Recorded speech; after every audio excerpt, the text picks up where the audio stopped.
நாட்டில் பல்வேறு அபிவிருத்தி திட்டங்கள் முன்னெடுக்கப்படுகின்ற நிலையில் இன்னமும் அதிகாரிகளின் கவனத்தை ஈர்க்காத பல கிராமங்களையும் எம்மால் காண முடிகின்றது.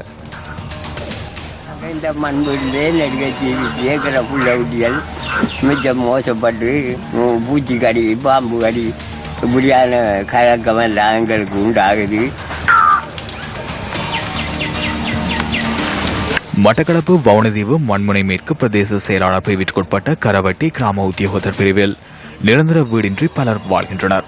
யுத்தத்தினால் பாதிக்கப்பட்டு இடம்பெயர்ந்த இந்த மக்கள் மீண்டும் யுத்தம் நிறைவு பெற்றதை தொடர்ந்து மீள குடியேறினர். இந்த மக்களின் அடிப்படை வசதிகளை கட்டியெழுப்புவதற்கு எவரும் இதுவரை முன்வரவில்லை.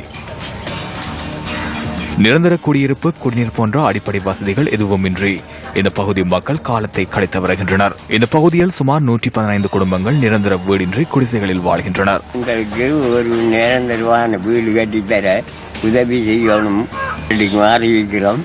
இன்னும் அதுக்கு முடிவு ஒன்றும் எங்களுக்கு கிடைக்கல. இனி ஆகுதல் செய்து தருவாங்களோ என்ன வரியாண்டு நாங்கள் தாழ்மையுடன் கேட்டுக்கொள்கிறோம். பாம்பின் அச்சுறுத்தலுக்கு மத்தியில் வெயிலின் தாக்கத்திலும் மணல் குடிசைகளில் இந்த மக்களது வாழ்க்கை நகர்கின்றது.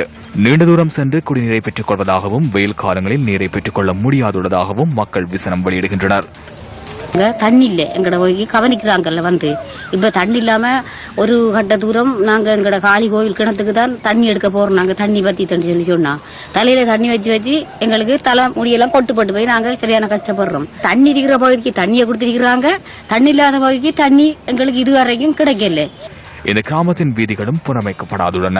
ரோடு இவ்வளவு தூரமா மடு கிடங்கு கல்லுன அதை அவங்க கேட்கறாங்க, ஏன் இந்த ரோட்டை தோண்ட, நாங்க ஏன் தோண்ட போறோம்?